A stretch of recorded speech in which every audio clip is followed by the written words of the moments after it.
We have a lot of brands that will come to us and say, like, how do we go viral? Follower count doesn't necessarily matter. How can a creator stand out on a platform like yours or just start to connect with more brands? It's more than a like and a comment. It's like sending it to your friend, but top performing content tends to be the weird. It's like this person gets it. 46% of people have bought wine because a creator had recommended it. AI generated content. This is getting clipped. I want this to be a quick masterclass for brands and then a quick masterclass for creators. Like, what is resonating today? Welcome to the Share the Lohr podcast by J. Lohr Vineyards and Wines, where we take you behind the scenes over a glass of wine. Let's uncork and dive in. Cheers. Welcome to the podcast. Cheers. This is great, guys. Thanks for having us. So this is our J. Lohr Estates Riverstone Chardonnay, my wife's favorite Chardonnay. It's important. And Yes. so I started off with this one. I changed it up from our show notes, but also this is one that we use and we advertise on the platform with you guys. So Fantastic. Way to bring full it. circle. Yeah, exactly. Way to build that bridge. So we're talking about all things influencer, UGC, a little bit of Cohley, obviously. So first off, for those who have maybe never heard of the platform, what is Cohley? And then we'll break down all of the nuances of influencer marketing and all of that. Cohley is a content generation platform. Basically, we aim to sit down with great consumer brands and understand where in the consumer journey content's playing the most pivotal role. And we'll look to support them with awesome, rights-approved, high-quality content. Certainly the way that brands think about content, approach content has changed a lot over the past decade. Part of that is the rise of novel channels like Instagram, like TikTok, that require a lot of content, but also consumers demand a certain level of authenticity, storytelling, connection to brands, and content very much is that connective tissue between a brand and a consumer. So it's fun. We get to spend our days talking about social channels and short form video and influencer stuff. It's not so bad. So super important stuff. It's fun. What's Yeah. the origin story? Origin story. It actually started here in the Bay Area. Hired me as a 22-year-old that had no idea what he was doing. I'd never been to California in my life. I booked a one-way flight to California and ended up working. For this guy, we were at a company that was in the very early UGC space, early Pinterest space, which was a big thing back in 2012, 11, that kind of range. And that company got acquired, and we looked at the space and we saw a lot of influencers at times potentially overvaluing all of their follower counts, but undervaluing their ability to create awesome on-brand content. Right. And so we started with video. No one responded to us. We were a little early in the video space, which is weird to say now because almost everything that creators and influencers are creating now is video focused. And yeah, so we started with video, and then actually Instagram stories came out, which really accelerated the growth of brands needing video content. And it's grown from there. A lot of influencer work, a lot of content work. We moved into professional stuff, and we're probably going to talk about AI stuff later in this conversation. Okay. And that's obviously now very present for us. The beauty of the marketplace model, though, is that it's allowed us to realize, okay, we have an opportunity to help brands create this type of content. Why not do professional photography? Why not help with product review seeding? So we've built out the network, which is over 120,000 creators deep now, strong. Wow. And have made sure that we have the right types of cohorts that deliver the content that our clients need. And when you talk about, you mentioned influencers and creators, for people who might be new to this space, could you give a little bit of a beginner overview of what is an influencer, what's a content creator, and then UGC? Yeah, everyone kind of has slightly different definitions, Sure. but the way I think about it is influencer has some sort of audience. That can be millions and millions of people. That can be 100 people that they are, for lack of a better word, influencing. And So you're talking micro, or is it nano versus what's the million? What's the term? Macro. Yeah, massive. Whatever works. We actually don't have Celebrity. We play more in the probably sub 500K follower range. Once you get above that, it's a lot of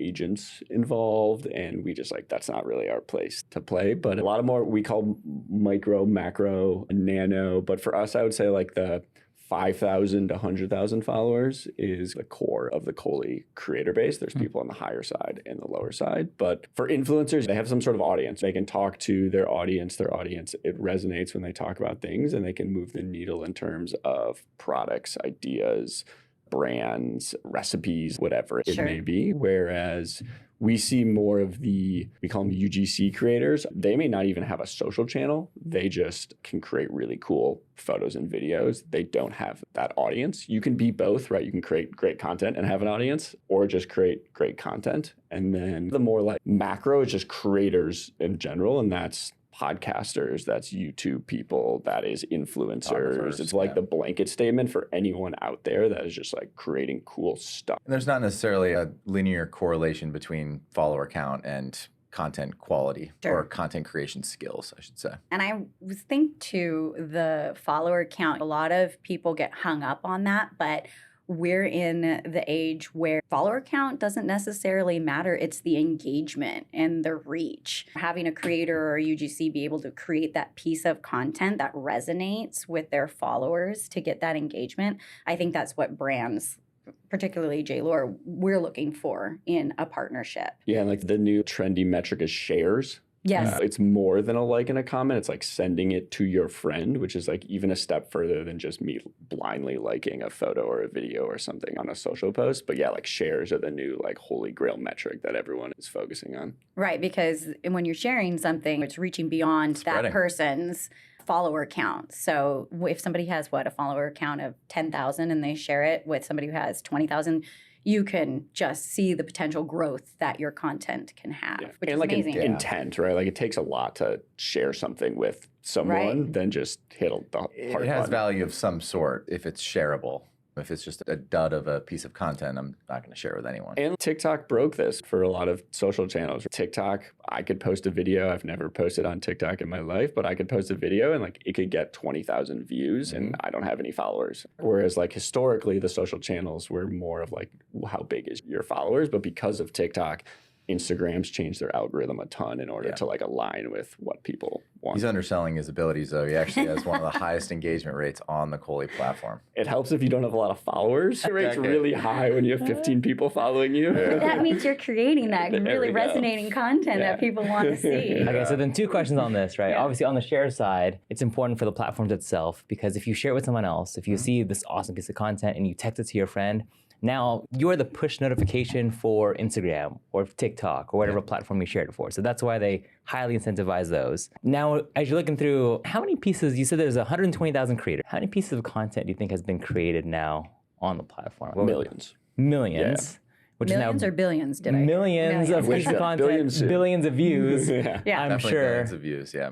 I guess just from your perspective, what's the content that's resonating? Ultimately, I want this to be like a quick masterclass for brands and then a quick masterclass for creators. It's like, what is resonating today? It's a fantastic question. It depends a lot on the brand, what audience they're looking to engage with most. And from there, it's a matter of finding the right guardrails between being weird and quirky and staying true to the brand. And every brand is different in that sense. Some are much more willing to push boundaries, be weird, take risks because that's a little more core to their identity. And obviously in wine, we have other limitations that we have to be cognizant of. So it depends on what you're really trying to achieve. But back to the shareability piece, like it's got to be interesting, it's got to be unique, and it certainly has to be authentic, which is a concept that you'll hear as a through line through a lot of what we talk about. Let creators create is the thing that we talk about, but there is a little bit of friction at times with brand messaging and how they want to think about that. But top performing content tends to be the weird, ugly stuff you didn't think would perform is what really performs. That kind of like example that everyone goes back to is that guy skateboarding with the cranberry juice. Yeah. That's like such a like perfect example of the kind of stuff that I'm sure they could have sat in a boardroom forever and never have thought of that type of content. Let them jump on the skateboard. Yeah. See, but then it's how do you keep that momentum going though? Because I was just watching a YouTube video the other day about the influencer space and where it's headed in the next 5 to 10 years. And that was one example that came up was the guy on the skateboard with the cranberry juice and how he went viral. But where is he now? And how do you keep that momentum going? So there's definitely a line deviation of those influencers that are out there that have those tried and true followers that have built in authenticity and engagement. And then you have these viral moments where a lot of brands do glom onto those viral creators but it's only for a moment. The answer is you need a lot of at-bats, and you can't get into the game or the business of predicting exactly how something is going to perform or overly fixate on how you're feeling about the actual asset. Get it out in the world, see how it performs, let's test it, let's learn, let's continue to power that feedback loop. We have a lot of brands that will come to us and say, like, how do we go viral? Yeah. Oh, yeah. We're still waiting to figure that I get the out. question, but tell like, you. if I could tell the future, I would be doing a lot different things. But yeah, it's scale, it's velocity, it's letting creative people be creative. And that typically leads to these type of moments. The tough part about virality is a lot of times that's brand awareness, sure, but the shelf life is so short. Yeah. And then how do you now push them through the funnel if you don't have another mechanism behind that? It's cool one time, and then you're chasing that pedestal every single time. So it's tough. Okay, so then give me a playbook, right? Brands, let's take wine brands, for example. Could be us, could be anyone. But in your mind, I'm sure there's different ways to go about it. So what would be the ways that someone were to go ahead and I want to get into the UGC and influencer space for my brand? Where do they start? Yeah. What do they do? How many creators should they hire? All of that.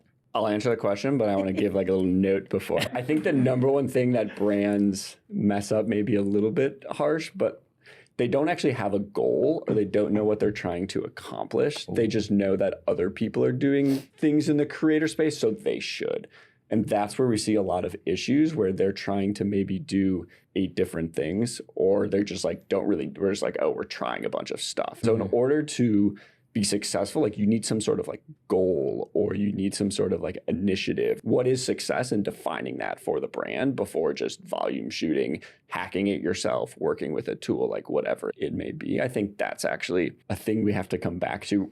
And we see this with these brands. These are like big, innovative brands that you assume have everything together that like have no idea or no goals. And a lot of our conversations are like, let's work backwards from what you're trying to accomplish. And that changes our strategies a bunch in terms of like, how much scale do we need? What type of creators do we need? What channel are we going to focus on? Those are the questions that we have to back into versus just let's start. That's how I think about it. Yeah, it's interesting. I do think a lot of it has to do with, again, what audience you're trying to create for and who you're trying to actually connect with. So to Eric's point, you've got to know what you're looking to achieve. I also think sometimes we lose the forest through the trees when we talk about things like engagement rate. Engagement rate matters because it's a clear sign that you're putting out content that's engaging with people that they actually want to interact with. Sounds really obvious, but like, I think sometimes our social folks will report on metrics that and won't actually give the back context. This is what this means. This is why we should create more of this.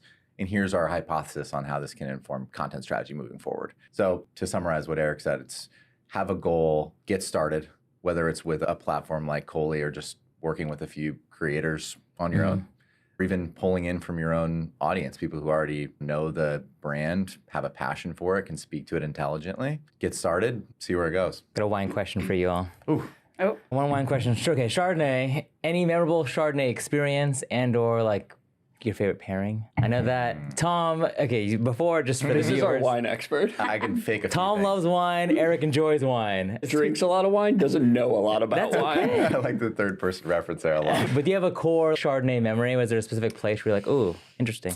I don't know if I'm allowed to say this, but my Chardonnay, my dad drinks a glass of Chardonnay every single night. Oh. And so like my memory is probably less of me drinking Chardonnay, but Yeah. my dad having a glass of Chardonnay as we complain. I'm from Wisconsin and we're big Milwaukee Brewers fans. And so him basically complaining about the Brewers While drinking drinking. sometimes a second glass of Chardonnay, depending on how the Let's game's see, a little going. crazy. Chardonnay is my mom's favorite wine. Okay. I'd mentioned this to both of you before we jumped on, but I grew up in Santa Barbara, California, so wine is very central to our culture, to what Santa Barbara County is all about. She certainly does think about pairing. She'll think about, it's always warm in Santa Barbara, so it's pretty easy to come up with light, refreshing types of Chardonnay pairings, a lot of fish, a lot of fresh vegetables. She had a garden. So I remember her talking about trying to complement what she was doing with dinner with a lovely glass of Chardonnay. Do you have Playing one? the whole thing. I'm sorry. Oh, a story? I was Yeah. so immersed in the pairing. But yeah, no, my memory of Chardonnay, and I work in a winery, but I must say, I was one of those people that did not Chardonnay. When I started enjoying wine, I was more of a red wine drinker. But as I got older and started trying new wine, I did soon learn to love Chardonnay. And I might be biased, but Riverstone Chardonnay was one of those Chardonnays that was one of the first ones that I opened up, and I actually was like, wow, I really enjoy this wine. And that's the conversation that I have with a lot of people who are trying it for the first time or tell me that they don't like Chardonnay. And I'm like, have you tried Riverstone Chardonnay? And they'll try it, and then they're pleasantly surprised because a lot of people think like Chardonnay is heavily oaked or super buttery, which this has more tropical or light flavors. And then a pairing that I love with it is brie cheeses with Chardonnay. Which brie? I like a triple cream brie. St. Andre triple cream. That's the best. I heard you ask Yeah. that same thing. We're prepared for the question. Our But- research. I know, but wasn't a Chardonnay drinker before. But yeah, one of my memories was coming to work at Lohr and then finding out that I do love Chardonnay. This is delicious. You really have a cool job, both of you. It's not bad. It's not bad. That's for sure. Working in wine. On that, well, you can either finish and or jump. We'll swap wines, swap questions. That's a finish for sure. It's delicious. I like it. Isn't it really? Right. It's compliments to the chef. Yeah. You can also see now you heard us talk about it. I've learned to pour. Yeah. Smart. Is it normal to have a red winemaker and a white winemaker work side by side? Or is it typically just one person? There's a lot of wineries that just have a overall winemaker. Okay. So I'm not sure. That's a really good question. I don't in the industry know of Percentage. the percentage Yeah. of brands that have a separate one for each. But then we have our overall VP of winemaking who Right, I oversees the whole department. So Former winemaker, I assume? Steve Peck was our Oh, yeah, you were mentioning him. Yeah, that's right. winemaker red wines. So yeah. But it also, so Kristen Barnheisel is located, she lives in Monterey and our winery's in Greenfield, which is in Monterey County. And so that's where all of our majority of our vineyards are for the white wine program. And then we, of course, our Pinot Noirs, which are we doing Pinot Noir right now? Also comes from Monterey County. And then a lot of the red wine program is from our vineyards in Paso Robles. Awesome. Yeah. You asked for Pinot on our call, so here is Pinot. It's I'm a our very demanding guest. see Lohr Fogs Reach Pinot. We Cheers. aim to please. Thank Cheers. you. Cheers. Always. Cheers, Mallory's on the Cheers. on the other one. Cheers. Mallory's on the Following back along end. over there. She's helping. I know she's one wine behind, but that's okay. Don't judge her too much. That's delicious. Wow, it's good. Oh, that's a really good one. I tried it before. It's always every bottle. always, yeah. Everybody tells a Totally. story, right? Absolutely. It's different, and then every day it tastes a little bit different too. Okay, so before we dive into, Danny, I want you to dive into the creator side of things, but I have one last question on the brand side of things. Yeah. All right, are we spraying and praying and trying to get a lot of creators into the funnel, or are we going segmented, a little more hyper-focused, trying to keep the authenticity a bit more? Obviously, the answer is probably both, but what are your guys' thoughts on that? Again, it depends on goals, but I would say that we were talking about this on the way over around just general strategy. It absolutely is a smart idea to work with creators long term, but ideally you've already had some sort of proof point in working with them on an initial project where they've shown really strong ability to understand the brand, what makes it unique, what makes it special. And then assuming that they're an influencer and that they're posting that on their own channel, how well did that content actually connect with her or his audience? And off of that, you're able to say, okay, this person is such a natural selection to be a part of our ambassador program, for example. We should work with them long term. Yeah, so we can get into some like buzzwords a little bit. They may not Sure. be buzzwords, Come but on. we're very Hit close us. to it. So they're not to us, but they may be. So like we've talked about like setting your goals. So maybe we like talk about some types of goal that brands are doing and how that impacts how many creators you work with. So typically seeding is mostly just like sending product out. That's typically scale.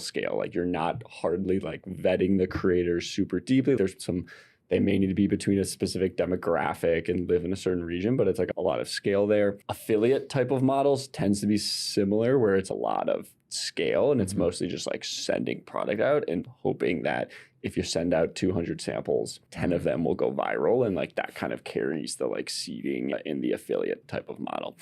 The ambassador tends to be smaller, maybe like 10 to 30 people. It's like it's your trusted people that you work with over and over again. So if you need content in a pinch or you have all of a sudden like a product that like you need a push in a region, like or in a specific topic, like those are your trusted people. You know exactly what you're going to get. You're going to deliver.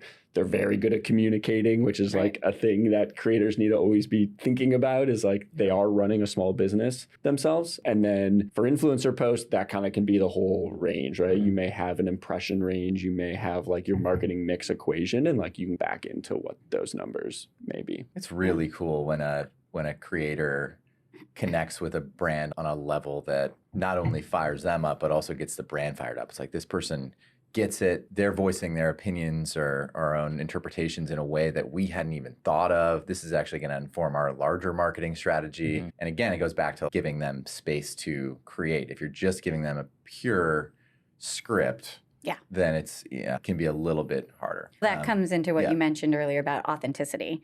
Brands need to be aware to allow the influencer and the creator to stay authentic to their own voice and what resonates with their following. Right. So the brand trust comes into play here, that you trust your influencer and your partner. We think of them, we call them #JLohr partners. Yeah. And that's what we use in our program to identify that this is a partnership. But that's what you're essentially creating. And you want to keep that authenticity true to the core of who you're working with. Brands over controlling, like the creator knows their audience, they know what's going to resonate with their audience. If they feel like pushed into something that isn't, like, you can feel it. They don't, they're not like talking about it generally. They may not like really love exactly what they're doing because they're being like, hey, you have to read the script, you have to do this, you have to do this. And they're like, I make my money by creating awesome content that resonates with my audience. And so let me do that. Let me cook.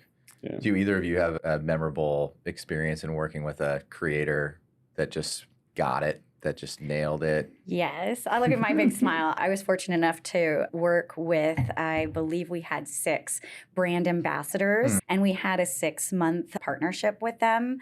And the group of girls, we invited them, did this whole ambassador program tour, invited them out to our winery and our wine center in Paso Robles and hosted them for 3 days and really got to build those connections. And I think that inviting them over and showing them where the wine is grown, where it's made, meeting the family. A few of the creators were actually able to sit down with our founder, Jerry Lohr, and had dinner in Paso Robles. And I'm like, who gets to do that? VIP treatment. Right? Sometimes I think we're on the wrong side of this. I say every day when I'm working with influencers, I say I'm in the wrong business. But, you know, but it is such a hard job too at times, because with the content and being original and creating new content and being able to be creative. But a memory that I have of working with one of those creators, when she joined Lohr, I think she was just about to hit 100,000 followers. Big milestone. Oh, huge. And so the whole group was sitting there waiting, watching the numbers to when she was going to hit 100,000. And she hit the 100,000 like mark. At dinner or whatever? It was during the ambassador trip that she got over 100,000 followers. And so her niche market is recipes and cooking. And her mother is a baker, owns her own bakery. Oh, and so that's how she got into it. And really, she just resonated and meshed really well with the Lohr brand and was able to create pairing recipes for us. So I think that's a lesson learned too, when you're vetting your creators and your influencers, just something for brands to be aware of, is to get to know the creators. Because you can look at one piece of content and maybe that resonated, but you go back 6 months and is that still something that you want to partner with? But yeah. With ambassadors, it's like onboarding a new employee, right? Correct. And if you onboard them, you don't have to do as much later on, but like the upfront work, like you do need them to know about the brand and meet the people of the brand and understand it. And then you can just let them do what they're great at, which is nice, but does take a little bit of that upfront lift. Yeah, for sure. It is. And you mentioned something, it's a business, it's their business. So creating it as a B2B type of relationship. And I think when brands understand that, when they're working with the creators and the influencers, it'll help the partnership grow and be more mutual understanding of what's required from both parties. Yeah. What is the role of educating consumers around pairing ideas, pairing potentials? What has that meant for the business? Are you able to see lift in sales or clear positive impacts with consumers when you do more educational content 'Cause, like, around pairing. Food and wine have a very intimate relationship. They do. go Big hand in time. hand. Recipes, just from an organic and a paid standpoint, probably always going to be the best. The number one most shareable content. Honey, let's go make this for dinner. Absolutely. Right? I'm going to bring this to whatever. That's always number one. Yeah. And the tough part is that there's also an oversaturation of that content, and some of these kind of get recycled over and over again. But no matter what, even if you had that same recipe, you still would watch it again for whatever reason if someone reposted it 6 months, a year later. So that it still is a core pillar. Now, granted, like how much do pairings actually matter nowadays for the everyday consumer? Most people, if you go to dinner party, even in the industry, Yeah. like, sure, you'll do white with red meat and you break all rules and you go from white to red wine back to white wine. Like, it isn't like all of these traditional rules are now becoming a lot more, there's no more rules. Not But always. you feel more sophisticated when Right, you like when you pair. know. Even if you're not half the 100%, battle. you just feel like, oh, I know what I'm doing. If you like pair something, Totally. Yeah. Who doesn't like a prefix menu with the wine pairing Exactly. with it? Oh We my did a gosh. whole campaign, remember, Josh? It's called A World of Pairings, where we threw out all the norms and said, okay, we're going to pair. Steak. Yes. Yeah. And just gave options of there are really no rules when it comes to wine. And I think a lot of people and new consumers into the industry think, oh, it's just so regulated and oh, I have to do. No, you try things. Like I think I was doing my WSET class and I tried a Sauterne with a peach ring. And I'm like, wow, this is real. The childhood Danielle. There you go. And I went with it. And so that was the one thing that everybody took from that class was, oh, Sauterne pairs with peach rings. Oh, that sounds like a fun class. Yeah, it was super fun. Yeah. On the pairing note, I feel like most people don't explore the pairings enough to see if it actually matters to them or not. Like before this job, I never worked in the wine industry. And I remember one of the first times I was creating content for the brand and we were doing like an oyster recipe with Sauv Blanc. And I was like, I don't really drink Sauv Blanc. Everyone talks about oysters and Sauv Blanc all the time. And you do the whole sip, bite, sip thing. I'm like, oh, maybe there's something to this. Yeah. And do I do that all the time? No. But it's nice to try. It's nice to know. You try it with the pairing, you try it without the pairings, and you just try it. Yeah. Rather than just take whatever's universally accepted for yourself. Yeah. Yeah, like this Pinot. So again, another wine that I wasn't always a fan of, like Cabernet. Come on, I was a cab drinker. I'll just admit it. Yeah. But I had worked an event and I had a bottle of Pinot Noir that I hadn't opened yet. And I was making a spicy Thai dish at home. And I was like, oh, I'll open the Pinot. I've heard that Pinot pairs well with, and I tell you, did that hit or what? And I'm like, when you have those moments where you're just like, when it is what they call a perfect pairing, you're like, you get like the aha moment of, oh, I get it. So, yeah. Yeah. Pinot's like I don't know if this is right or not, but my safe wine. Like it feels like it's always like easy to bring to a friend's place or like always open it. It's like typically can't go too wrong. Yeah. You really for can't. us novice wine drinkers. Yeah. Yeah, what is Pinot is usually billed as the versatile, food-friendly wine. So yes, you are spot on. You can't go wrong. Nailed it. Not too heavy. It's a lighter red. Have some fun, but you can also get super sophisticated and super fancy if you want to. Yeah. Like those are like the most expensive ones. Absolutely. You got a favorite Pinot pairing? So Pinot is very much the grape of the Saint Ynez Valley, although the climate in the valley structured the way it is, you can grow any grape successfully down there, which is one of the reasons it's so unique. But Pinot's always on the table, both at our place in New York and when we're in Santa Barbara. It's just special. Yeah, like what Eric said, with anything, Pinot is all encapsulating. What is like the right answer? What is like the... There is no right answer. No. Okay. That's the whole point. I feel like steak's like a cab. You would like fish is like a wine. answer. So you're talking more traditional. Yeah, what would you pairing. traditionally pair? Chicken or Pinot fish? with? Chicken or fish, got it. Yeah. Easy. Yeah. Okay, we'll switch to Danielle's favorite cab. Oh, yeah. Let's go. Because I was early, so Riverstone would have been Now we can have some of this one. I won't judge you. I'm just in the tweener zone. Like, what's the point of throwing this beautiful vino away? Josh took us to the tasting room last time and Oh, yeah. had some nice pours. And Maybe we need to pace ourselves. Mallory had a good time. She asked me afterwards, is this how every customer meeting goes? We should really do more of It's these. great. We should do You know it. what? That's for sure. Nah, sadly, you're in a class of your own. It's tough, right? We talked about the industry before too, but That's a great question, though. I know we're pouring in the next wine, but speaking of the alcohol space and with the Cohley platform, is there a percentage that you know of of clients that are in that alcohol space, or Roughly 13 to 15%. Okay. I'm just kidding. I was trying to I would alcohol believe content. you. Outright, yeah. Coincidentally. Yeah. Spirits, beer, done a little bit there. Consumer packaged goods and beauty tend to be our biggest verticals. Sure.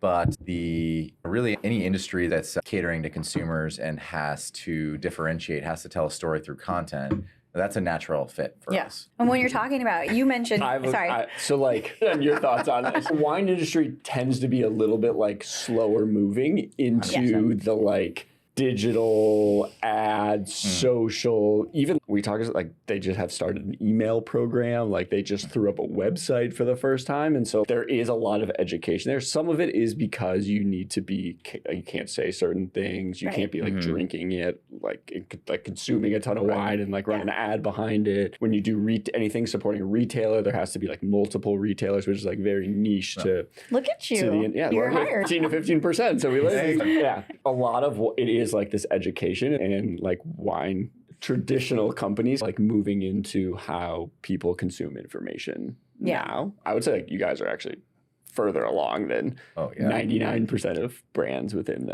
this space. But we also see a lot of food brands. They're not thinking about, I don't think, a partnership with a wine, which maybe they should, but it's a lot of, hey, here's a cocktail recipe, here's a food recipe in the wine that I had with it. And it's actually for probably the food brand, or is for the food brand, but is a lot around with my friends, throwing a party, cool, fun thing to taste out and try. Clearly, it's a top-down commitment to content, to storytelling, to digital more broadly for Lohr. Maybe if you wouldn't mind, tell us a little bit about how that's seeped into the DNA of the company. Okay, to answer your question, Eric, why is wine slower? Obviously, wine is a older, more traditional beverage compared to, especially when you go seltzers and some of the new spirits brands. Yeah, like it is. Yeah, and so all of those obviously have to be a little bit more nimble when it comes to their marketing.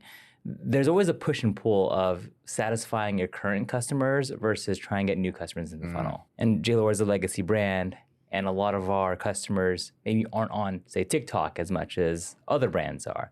And so there is let's not forget about old customers, but also how do you make sure you keep the messaging fresh? So that. And I think we're trying to push the envelope more versus especially small and more boutique wine brands. A lot of their consumers aren't on those platforms, which is probably why there's a lot more resistance there. Or you're also talking about budgets too. That comes into play too, where you're talking about different size brands and what they're able to. Do you need to recharge? Nah. Okay. I'll do it again after on the next one. Okay. That's just a wide shot. Different size brands and what they're able to put into their marketing budgets for influencer partnerships or creators. But speaking of content, we always throw around that term, content is king. And it really is. And you need so much of it, especially if you're going to play in the digital space and having fresh, unique, resonating content. And not only content it has to be different for platforms, we're learning. Because what works on Instagram might not necessarily work on Facebook and won't work on YouTube. You're not going to be posting pictures on YouTube. But so having an influx of new, fresh content. So that's something that Josh and I are always trying to keep ahead of, is looking at our campaigns that we're running through the marketing department and seeing how we're going to support that with the digital side of things. And discovery has become a big thing. I will go on TikTok and say, what's a good Pinot I should bring to this search engine, to this friends event. And Google starting to do a lot of indexing of videos and showing it in search results and things like that, which is even an older consumer that's typing into Google maybe and not into GPT yet or not into TikTok yet is saying, what's a $25 to $50 bottle of Pinot that I should bring to this holiday party or whatever it may be on that side. Yeah, Danielle made the point earlier that for every single person who tries a bottle of wine, regardless of the rating, it's a personal experience. But we also know that consumers have a lot of options and they're looking for ways to vet different bottles of wine, different vineyards. So I understand why the rating is important and why these showing up in search in a powerful way is critical. One last question of this, and then I want to do our over-under before we wrap up today. We talked a little bit about the brand blueprint, but I want to talk about more about the consumer UGC, the actual creator side. Creators just getting started. Obviously, we want more content. Yeah. How can a creator stand out on a platform like yours or just start to connect with more brands? You got a hot take? I don't have a hot take. Medium hot? A medium hot take. Okay. You are running a business as a creator, and like the small things brands really remember. The like quick communication, the asking questions, the like open to feedback. Like those are the type of things that creators sometimes slip up on, but like brands really notice like, oh, this person always is like really thoughtful. They read like in the context of Cohley my whole brief and like really put thought into how they approached it, and they're really quick to communicate and they're open to feedback and they want to try new things. And so I think there is a lot of the business side, like they're good at creating content, right? They know what they're doing. And so focusing maybe on some of the more scarier things for them in terms of organization, their content calendars, their communication, their like finances, like their follow-up, those type of items can actually do wonders for and really stand out as a creator trying to work with brands or working with brands over and over. Because like you were talking about the ambassador relate, like you probably had really good conversations and you trusted these people to do a 6-month agreement. And like it's a lot of little things that add up to that 6-month agreement. It's not they created like one good video but are bad to respond to me type of flow. Yeah, that was what's good about using the Cohley platform is you have how many creators and influencers. 120,000, yeah. You have a great number to choose from of all these different people. But what I found is when I put out my briefs, I get repeat people coming to apply for the briefs to work with us. And there's a few that I think I've managed 3 influencer campaigns and I've worked with a couple of influencers on all 3. I really like repeating and working with the same people over again because you build Trust factor. Yes, exactly. Totally. You know what type of... It's safe. It is. Which brands care about. Yeah. Of course. And the communication, like you said, having that open communication, quick to reply, taking the feedback, and the repeat ones too. It's not like I have to ask for a lot of edits on these things. We understand each other and what we need from each other. Even though like my kid's sick, like I'm going to take 2 more days is so much better than just silence. Yes. Which blows my mind that some people think that just saying nothing's the approach. So what I'm hearing is step 1, your normal corporate etiquette, keep that. Yes. And then what would be step 2 to stand out if someone's trying to work with more brands and maybe doesn't have necessarily the portfolio? Like what can they do? That's interesting. People acquire influence because they're creating content that inherently has value for an audience. If you're a food influencer, you're creating content that has valuable information around recipes. If you're a wine influencer, same type of thing. So I like thinking about what's your why for becoming a creator in the first place, and what do you think you have to bring to the table that's uniquely valuable and actually going to be helpful for people. Like we will occasionally joke about how many awesome mom influencers we have on the platform, but those people are so valuable, especially watching my wife navigate motherhood over the last few years with our 2 kids. Like she's constantly seeking out trustworthy advice and she follows a ton of these women. If she's able to get things that she can actually put into practice to help with sleep, to help with diet, to help with fun afternoon activities on a Saturday where we're trying to get through a wake window, those things really matter. So think about where you as an individual creator can create content that's uniquely valuable for. Really just think about a subset of people to begin with, and you can always sort of broaden what you do beyond that. What's your why? Why are you getting into this? What are you hoping to translate to people that's valuable? And like building your like quote unquote resume a little bit. It's more like a portfolio for them, but going above and beyond. If the brand's asking for a couple videos and you send 10 videos, you send 8 videos, and you're like, the brand remembers that, oh, this person like really put time into this and like really cares and really I'm going to work with them again because I know that they're going to like really invest in the process of creating the content that's going to resonate. Yeah, and you mentioned something about mom influencers and the content that they're creating and you connect. And I read some statistic or percentage of 82 or 84% of consumers are going to trust a recommendation from somebody who they've built a relationship with online and influence over, let's say, a direct brand post, because they're sharing that content that's resonating, that is mom needs a break and what is the best sleep product for my child. And you see this person and it works. So, yeah, it's a trust and authenticity factor. People generally, in particular, millennials, Gen Z, have this sort of inherent distrust of brands because they've been marketed to on every single channel from the time that they were a little kid, right? So their authenticity meter is high. Their BS meter's high. So oftentimes hearing a third party who they trust speak about something in a really authentic, genuine way just really hits home.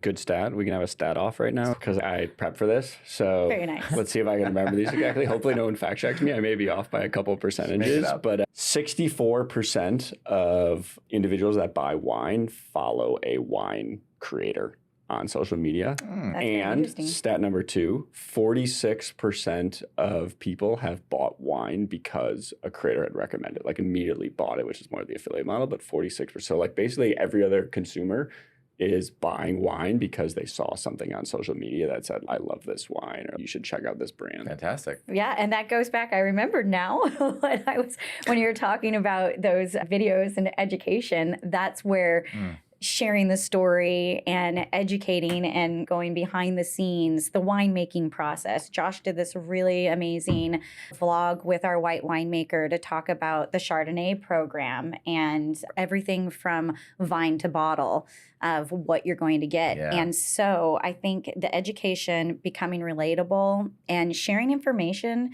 in a way that a consumer, everyday consumer is going to be able to relate to helps with those, what was it, 46%? Plus or minus like 3%. But let's go with 46. That feels I like 46%. Yeah. That means 45 sounds like too structured. We're going beyond the label, though, in your example, Danielle. We're telling a story of Lohr, what the wineries. But you guys do this. Like I went to a product detail page and there's like a video of the winemaker talking about the first thing, I didn't read all the text, to be honest. I went right to the video and I watched the video, and it's 90 seconds, 60 seconds. It's like very approachable from a duration standpoint. Yeah. There you go. And I was like, this is so much better than reading this entire page. I can just watch this video and then say a couple things and it'll be great. Yeah. Before we jump into our last segment here, seems like now brands have a playbook, creators got a playbook. Let's have a little bit of fun. Paso Cab, this is J. Lohr's bread and butter.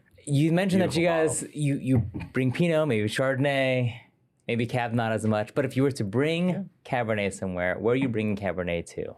What's the occasion you're sipping this? Where are you sharing this at? I am on my family's patio in San Ynez, overlooking the San Ynez Valley, with a big, beautiful tri-tip on the grill, Santa Maria seasoning. Okay. The East Coast listeners / viewers may not know what that cut is, but man, is it a special one. Very nice. That's in my head. That's where I am right now. Actually, I'm not even here with you. So I'm going to go the exact, like very different, I guess, which is a product of our upbringings, but freezing cold Wisconsin winter, probably like a lot of meat and sausages and like heavy meal. And it's like family, I would say, like a family event, a couple bottles of Cab. It's negative 15 degrees out. It feels warm inside, even though it's freezing outside. And we'd be remiss if we didn't mention how important Malbec and in general wine culture is to Argentina, which is where our development team is. Okay. So like the region. Exactly. So every time they come up, they're bringing 5, 6, 7 bottles of wine for us to try. It's like very meaningful. They're very proud of their Malbecs down there. They do these, it's called, it's basically, so every house in Argentina has like a built-in grill into the house for asados, and they cook 7 to 8 different meats. It's very heavy meat culture. And I made the mistake of once like trying to help out, but you never touch an Argentinian's asado at their house. They were like, Noted. you do not You are do the that. guest And I here. was like, okay, I just stand here. Step back. Yeah, and it's very related to food, but also like culturally, like they start at 10 p.m. They go to 2 a.m. because people in Argentina eat crazy late and never go to sleep.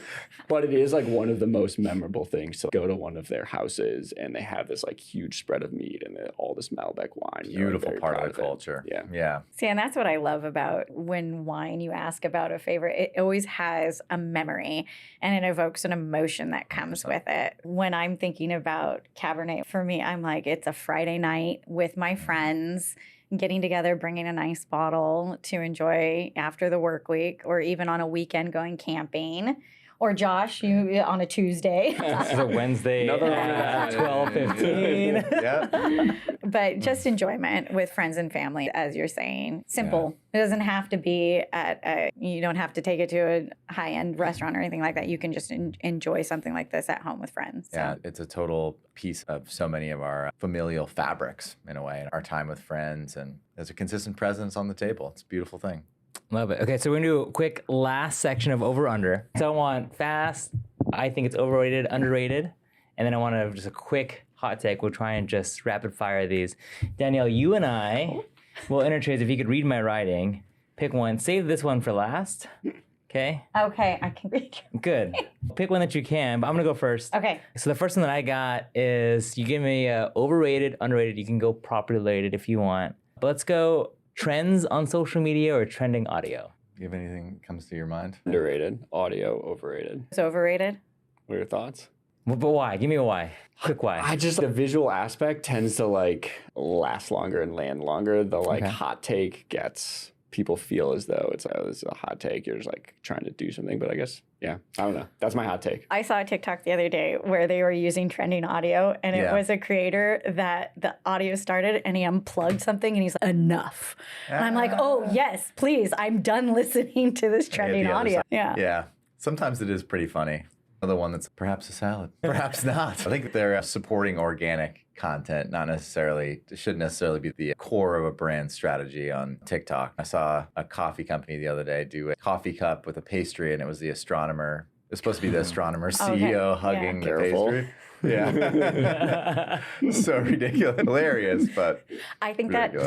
that trend's going to be with us for quite some time. yeah. It Well, united a nation. Yeah. Next one. Okay, so over under posting daily. Is it overrated or underrated? Underrated. Why? 5 times a day.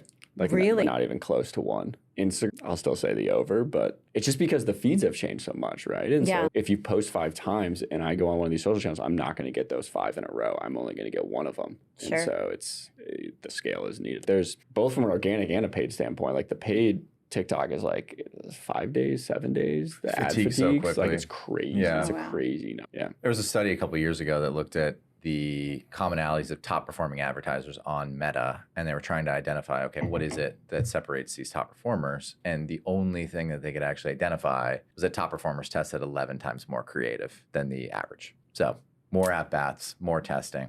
It's a nice stat. So posting more Okay. frequently is underrated. We need to do it more, Josh. Okay, I'm gonna jump to the last one. AI generated influencers, AI generated content. This is getting clipped. I know. I think that they're overrated because it's really just brand messaging purporting to be authentic. That's just a different medium for a brand to speak. But you can't fake authenticity. You can't fake genuine messaging, genuine communication from real people. I do think there's a lot of applications that we could get into for AI and content that we're very, very bullish on, but AI creators, you're fake. You're masquerading as something you're not. And I think that's overrated. I agree, but I'll take the other side just for entertainment. Devil's advocate here. For create underrated, because what they can do is they can license out their likeness. And so their lift is a lot less and their income probably can be a lot higher relative to the work that they're doing. So if I was a creator, I would actually see it as a really nice win where I can license out my likeness to a lot of different brands. And I'm not actually doing a ton other than collecting a rep share or collecting like a percentage or some sort of negotiated agreement. So I'll take the other side on it, but I agree with you. Yeah, from a creator standpoint, even for us when we're creating our own in-house content, like I think you can stretch it too far, obviously, but like the best applications, especially like if you want to AI recreate your voice, and you just need a couple words redone without having to reset up everything to do It's it an accelerator. Oh, yeah. faster. Yeah. That's 10 AI post-production that we've talked about doing more of. So if you have something in the background that you want to be able to remove video but not ask the creator to totally reshoot, that's great. That's a perfect application. We're also starting to talk about ability to take thousands of brand-approved assets and feed all those brand-approved assets into a model that can then spit out different variations of that content. There's no challenges around legality there because, again, they own the inputs. Sure. with AI, that's a huge flashpoint is what's training the model. AI has been a huge topic in a lot of symposiums and conferences that we've been going to lately, especially in the wine space. And one key takeaway that I had was that marketers and creators, you need to embrace that AI is not here to replace you. It's here to help and enhance your output. So I think that can be a key takeaway for what AI is here to do. And there's not only just one piece of AI. I don't even know how many different AI platforms are out there, and it's growing exponentially every day. Yeah. You're getting a new type of AI that can help you. Like we're doing a lot of AI asset scanning. So when a creator's uploading an asset, we're actually scanning that asset against your brief, so what you're looking for, and we can, before you even look at the video, we can give the creator proactive feedback around, hey, we said have 3 people in it, mention the brand before the first 10 seconds, and make sure there's like a picnic going on, and we can actually say, oh, there's no picnic going on, check this out, and maybe actually reshoot it, which again is an accelerator, right? Like the brand is looking at the better asset than necessarily like the small things that need some back and forth, and so eliminating that back and forth can just accelerate the amount of content that you They can didn't create. think they were going to get the product pitch, but they did. Oh, I see. So it takes a little bit of the work off of the brand side to Very have much so. to, very Yeah, cool. very Like much small misspells, pronouncing, all of those type of things can just be like fixed dynamically. I'm sure we can sit down for hours and hours. Now, you got one I last had thing? one last thing. Man. Sorry, All right, I know you want to wrap it up, but I think this is a good way to wrap it. Metric I have is like 80% of brands have either maintained or increased their influencer budget in 2025. So seeing that for brands that have not started using influencer marketing or UGC, content creation, what are your thoughts for whether they should jump in and get started using this? What do you have to lose? Is that right? It's like the upside is so great. Like there's been brands that have exited for hundreds of millions of billions of dollars that have been built solely on like the back of creators creating content. Like you can think of like the Poppies of the world, like very trendy, like creator driven. And what the worst that happens is some people don't watch the video. I don't know. It just feels like the upside's so big. Why not? So maybe this is another over-under question. And to that stat, didn't the Unilever CEO come out and say like they're going to spend some massive increase on creators relative that they have historically? You have to be where your consumers are, right? So whether you think it's a good thing for society or not, like the average TikTok user spends 90 minutes a day on the app. Yeah. You might as well show up there in a way that's powerful and authentic to your brand. All right, someone's trying to learn more about influencer marketing, being a creator, all that. Where can people learn more about Cohley? Cohley.com, Cohley.com. Cohley, Nolly, Cooley. Cooley, we call it. Yeah. It's a startup. It's a misspelled type of fish. Cohley.com. Come find us. We'd love to help. Sweet. Obviously, we'll leave that link down in the description below. And then, of course, if you want to connect with us on social, learn about the wines, Danielle, where are people going? You're going to go to @JLohr Wines on all platforms. We like to keep it simple. And we hope to see you online soon. Yeah, and then obviously, if you enjoyed this and you know someone else who wants to be either a creator and or is in the brand marketing space, got to share it because that'll help us, make us feel great. And then, of course, like and subscribe. But I appreciate you guys jumping on the show with us. Yeah, thanks so much. Thank you. Cheers, guys. Cheers. Cheers.